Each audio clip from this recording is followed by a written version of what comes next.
All right, this is Precalculus lesson 11.6.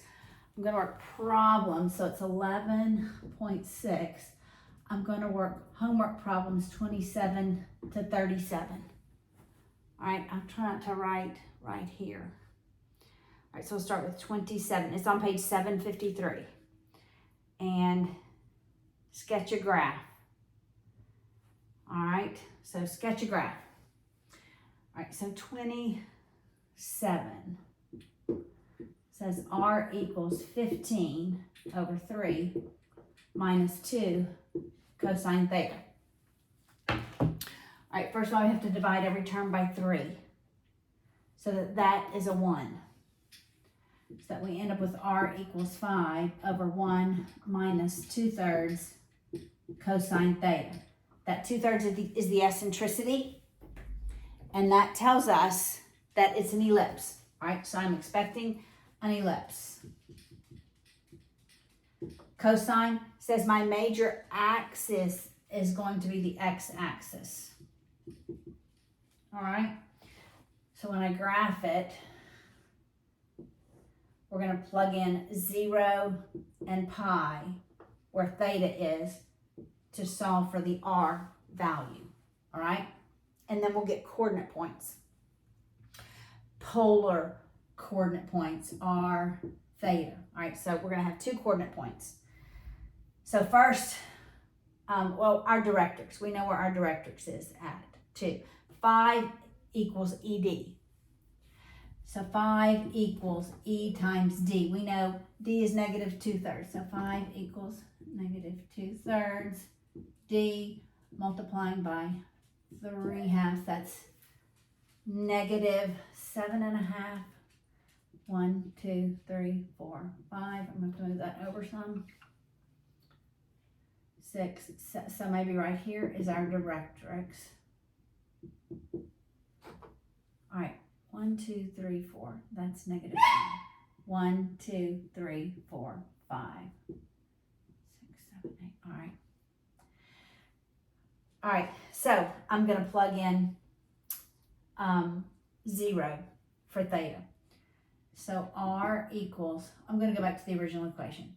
15, 3 minus 2 times the cosine of 0. And that's 1. The cosine of 0 is 1.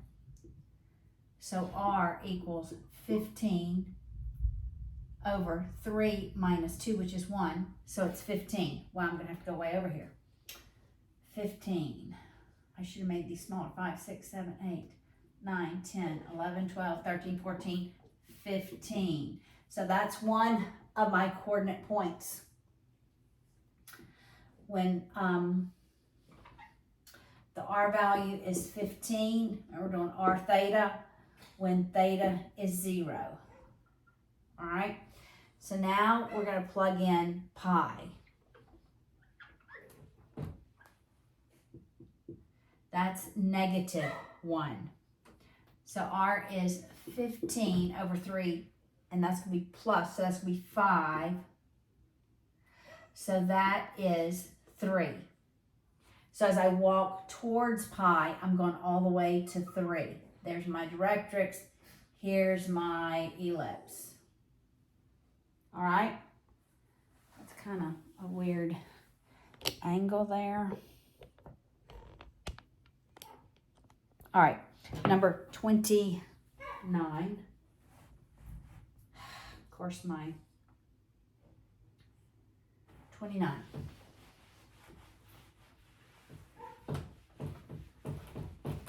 Benji is having a little fit in there. 29. R equals 3 over 1 plus sine theta. My major axis is going to be my y-axis. So when I plug in,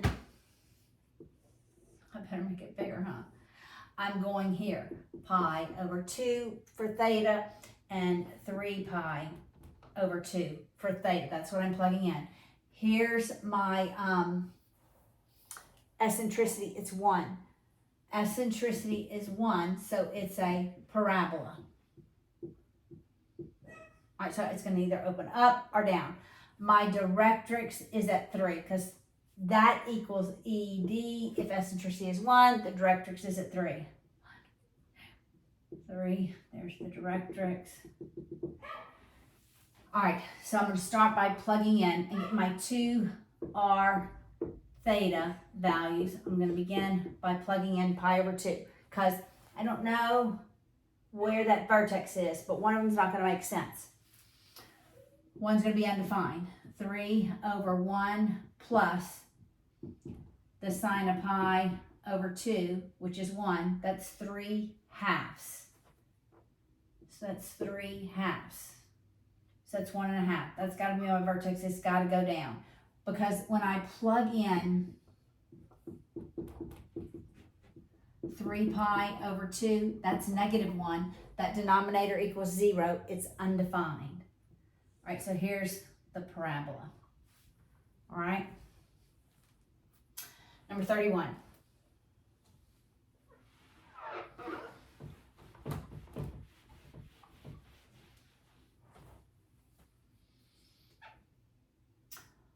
R equals 10 over 2 plus 3 sine theta. I want to make that a 1. So I'm going to divide every term by 2. It's the sine. So again, I'm on the y-axis. So I'm plugging in pi over 2 for theta and 3 pi over 2 for theta. I need to figure out the eccentricity to see what I'm graphing. So I divide every term by 2. So that's 5 over 1 plus 3 halves sine theta. It's greater than 1, so I'm going to be graphing a hyperbola. All right? So now I'm going to plug in pi over 2 for theta. So I'm going to go back to the original. 10, 2 plus 3 times sine of pi over 2, which we know is just 1. And that's 10/5. I didn't even calculate I'll go back and calculate where my directrix is. So that is 5. So 1, 2, 3, 4, 5. That's one of my vertices. All right. If that's my E value, 5 is E times D. 5 is ED. We know E is 3 halves. Multiply by 2 thirds, that's 10 thirds, which is like 3 1/3. So here's my directrix.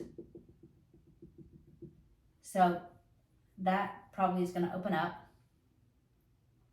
I'm absolutely expecting that to open up. All right, now I'm going to plug in 3 pi over 2. So R equals 10, 2 plus 3 times the sine of 3 pi over 2, which we know is -1. So that equals 10 over, is that -1? -1, which is just -10. So as I look towards this direction, then I'm going back 10. So actually this is going to open down because that's at 5, right? We said that was 5. Oh, no. 10 over 5 is 2. This is at 2, and it opens down, all right? I'm glad I looked back at this. So remember, here's my point. My point is R value of -10, and theta is 3 pi over 2. So that means the force is at the origin, so we go in this direction. So we're going to go up to -10. That's fine. I have to move this up some.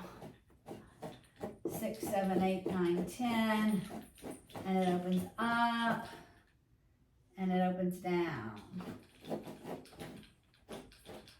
All right? That was 31, right? That was 31. Yes, I'm going to number them. All right.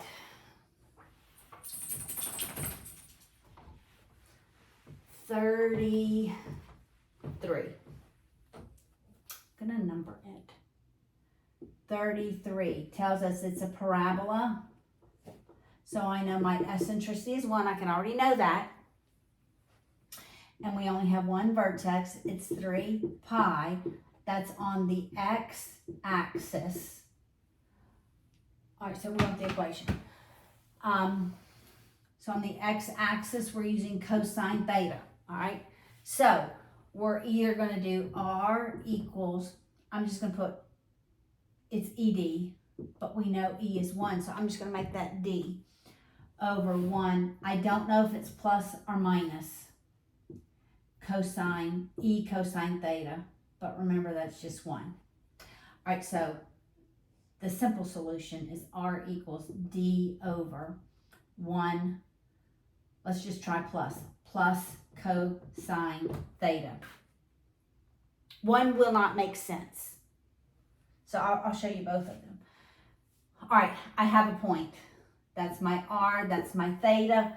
Plug it in, I can solve for D.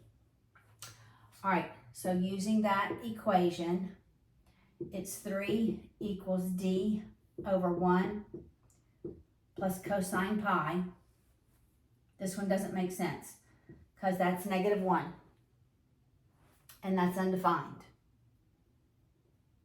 All right, so it's got to be the minus. So plus doesn't work, so it's got to be the minus, and that's -1. So we have 3 equals D over 2, multiplying by 2, D is 6. I just go back here and plug that in for D. R equals 6 over 1, and it has to be minus cosine theta, and that's your equation. All right, number 35.